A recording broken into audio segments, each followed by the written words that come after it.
अस्सलाम वालेकुम, once again welcome back to my channel.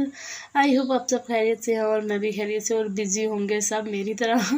That's why मैं कोई वीडियो अपलोड कर नहीं पा रही थी क्योंकि मुझे वॉइस ओवर करने का टाइम नहीं मिल रहा था। और ये मैं गई थी मंडी और हमारे घर के नज़दीक ही है, तो हम ये चीज़ें जो है ग्रॉसरी, मसाले और दालें, बेसन, ये चीज़ें जो है हम मंडी से ही परचेज़ करते हैं, वहाँ से मैंने ली थी।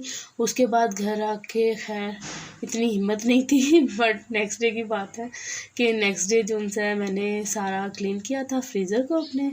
और ये जो जितनी भी प्रिपरेशंस मैं आज आपको दिखा रही हूँ ये एक दिन की मेहनत नहीं है, क्योंकि हम हैं ह्यूमन बीइंग और कोई इतने सुपर पावर्स हमारे पास नहीं है, ऑर्डिनरी से हैं हम।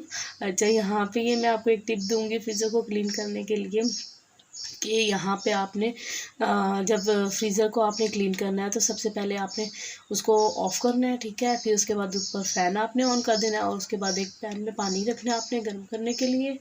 और जब वो पानी से ही बॉइलिंग पॉइंट पे आएगा और गर्म हो जाएगा तो फिर आपने पता होगा आपको आपके फ्रीज़र में कहाँ पे ये मेन होल है, तो आपने बस उस मेन होल पे जो है ना अपने पानी को जो है वो थोड़ा सा गिरा देना है, ठीक है। और साथ ही अपने फ्रीज़र को बंद कर देना है। जब ये हो जाएगा प्रोसेस तो आप देखेंगे इतनी जल्दी आपका फ्रीज़र क्लीन होगा, इतनी जल्दी क्लीन होगा कि आप दुआएं देंगे। सही, बस इस तरह करके आपने फ्रीज़र को क्लीन करना है। उसमें से कोई आपको खुद से हाथ से आइस वगैरह बाहर निकालने की ज़रूरत नहीं होगी। इसके अलावा फ्रीज़र में पड़ी हुई थी मलाई जो कि मैं सेव कर रही होती हूँ, और ये जो मलाई है इसका मैं देसी घी बनाती हूँ। तो बस जी वो प्रोसेस चल रहा था कि वो बना लिया जाए। उसके बाद मैंने क्या किया, रात में ले आए थे इरफान, ले आए थे जी स्ट्रॉबेरीज़, और स्ट्रॉबेरीज़ खूब बच्चों ने खाई भी। और फिर मैंने सेफ भी करके रख दी और थोड़ी क्लीन करके रख दी कि चले जी थोड़ा सा शेक बना लिया जाएगा। और इसी तरह ही मैं क्लीन करके रमज़ान शरीफ के लिए भी रख लूँगी, ठीक है। थोड़ा गले का प्रॉब्लम आ रही है बट एडजस्ट कर लीजिएगा। अच्छा, तो ये है कि फिर इसके बाद ये मैंने न्यू लिया था फूड प्रोसेसर। चलो जी, कंग्रेचुलेशन का एक कोई मैसेज तो मुबारकबाद का कर दे मुझे, ठीक है। कमेंट कर दीजिएगा। उसके बाद यहाँ पे ये है कि मैंने चने की दाल ली थी और साथ मैंने ले लिए थे चिकन का लिया था मीट, ठीक है। तो मैंने उसके बना लिए थे शामी कबाब। इसमें कोई रॉकेट साइंस नहीं है। मैंने लिया था चने की दाल थी और चिकन था, बोन के साथ था, और इसमें सारे मसाले डाल दें जितने आपके घर में ना, सभी आपने डाल देने हैं। बट प्याज टमाटर ये चीज़ें बिल्कुल भी नहीं ऐड करनी आपने, ना ऑयल ऐड करना है, ठीक है। लहसुन अदरक थोड़ा सा मैंने इसमें ऐड किया था और वो करके तो इसको मैंने कुक किया था, कुकर लगा दिया था। प्रेशर देने के बाद फिर मैंने इसको अच्छी तरह नॉन स्टिक पैन में जो है वो ड्राई कर लिया था। देखिए बिल्कुल ड्राई होगा तो आपके कबाब बहुत अच्छे बनेंगे, रेशेदार बनेंगे और बिल्कुल भी हार्ड होंगे। कोई वो नहीं है कि थोड़ा सा आपने गर्म किया और टूटने पे आ गए, इस तरह करके। तो बस जी फटाफट से मैंने ये कर लिया और स्पीड तो चेक करें माशाल्लाह से इसकी। हाँ जी, बस जी फटाफट से मैंने ये काम ख़त्म किया। और ये काम मैंने एक ही दिन में किया था कि ये करके, और फिर उसके बाद मैंने काम भी उस टाइम स्टार्ट किया था जब रात का टाइम था, बच्चे सो रहे थे और राफ़े जागा हुआ था। पंच वगैरह लगा के दी थी राफ़े को।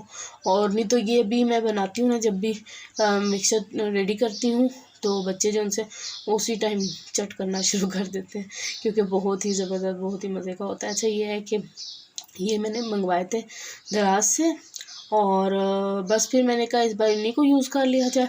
और जल्दी जल्दी से मैंने अपना ये काम कंप्लीट किया और बहुत इजी हो गया था, बहुत जल्दी हो गया था। शेप्स भी बड़ी अच्छी बन गई थी। फिर जब एक हो गया तो फिर मैंने उसके ऊपर लेयर रखने के लिए जो है वो बटर पेपर यूज़ कर लिया था। और जी बस इसके बाद मैंने इसी तरह सारा काम करती गई और राफ़े को संभालती गई साथ साथ। बड़ा मुश्किल हो रहा था, उसके कपड़े भी साथ साथ ख़राब हो रहे थे। आप जानते होंगे छोटे बच्चों के साथ कितना मुश्किल हो रहा होता है काम करना। बट रमज़ान शरीफ की आमद है और ये काम भी ज़रूरी है।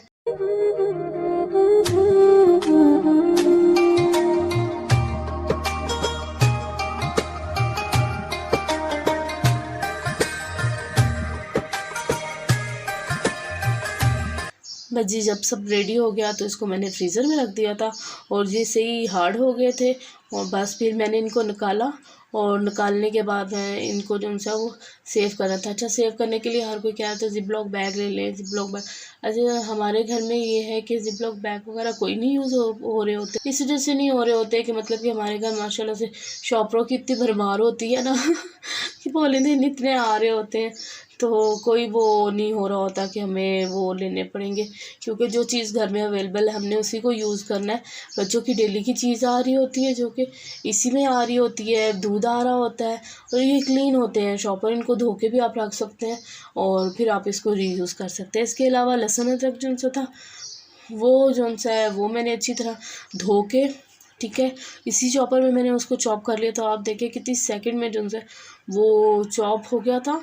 और बस जी, फिर इनको भी मैंने सेव करने वाली बात की, क्योंकि एक दफ़ा लहसुन अदरक हो जाए तो आप ख़ुद जानते हैं कितना इजी हो जाता है सारा प्रोसेस, आपकी कुकिंग कितनी इजी हो सकती है। अच्छा, मैंने टमाटर जो उनसे वो इसी तरह ही फ्रीज़ कर दिए थे, बट अब मैं उनको निकालूंगी और उनको भी इसी चॉपर में करके और इसी तरह क्यूब्स बना के तो रख दूँगी। हंडिया थोड़ी बना करेगी रमज़ान शरीफ में, आपको पता है कम ही हंडिया बन रही होती है। ये दही भले चार इस पे ज़्यादा ज़ोर होता है। तो बस ये है कि फिर वो एक क्यूब निकाला और हंडिया हमारी रेडी हो जाया करेगी, बहुत इजी हो जाएगा। अभी फ़िलहाल की यही प्रिपरेशंस है और जो कि मैं आपके साथ शेयर कर रही हूँ।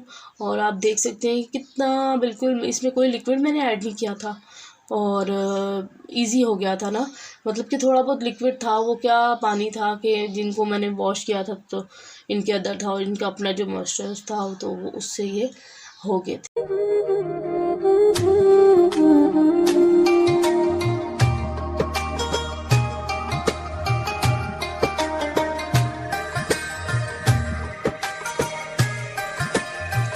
अच्छा जी, मैं घर में सूखा धनिया नहीं लेके आती, ठीक है, और घर में ही लाके साबुत धनिया इसको क्लीन करके और फिर मैं इसको जो है वो ग्राइंड करके पाउडर बना लेती होती हूँ।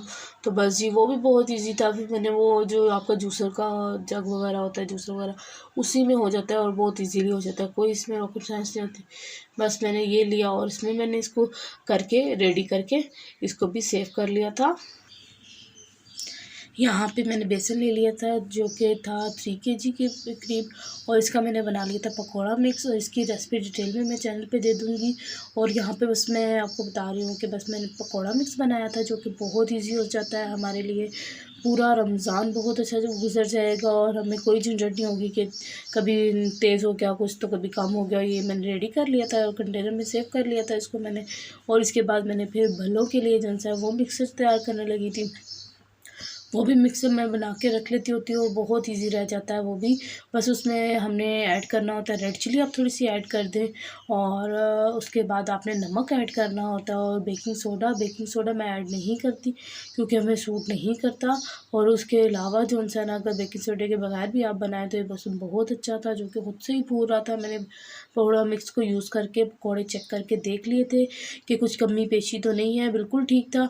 तो बस ये है कि फिर मेरा प्रोसेस जो है वो बहुत इजी हो जाएगा और बहुत इजीली मेरा जो है वो सारा रमज़ान का काम हो जाएगा और सारा रमज़ान मेरा इजीली गुजर जाएगा। मुझे कोई पकौड़े बनाने के लिए कुछ वो नहीं करना पड़ेगा कि आज मैंने ये डालना है, अभी मैंने ये डालना है। ये जिस भी तरह के आपके पकौड़े होंगे वो इजीली आपके बन जाएंगे। और आज की वीडियो यहीं तक थी। अल्लाह हाफिज़।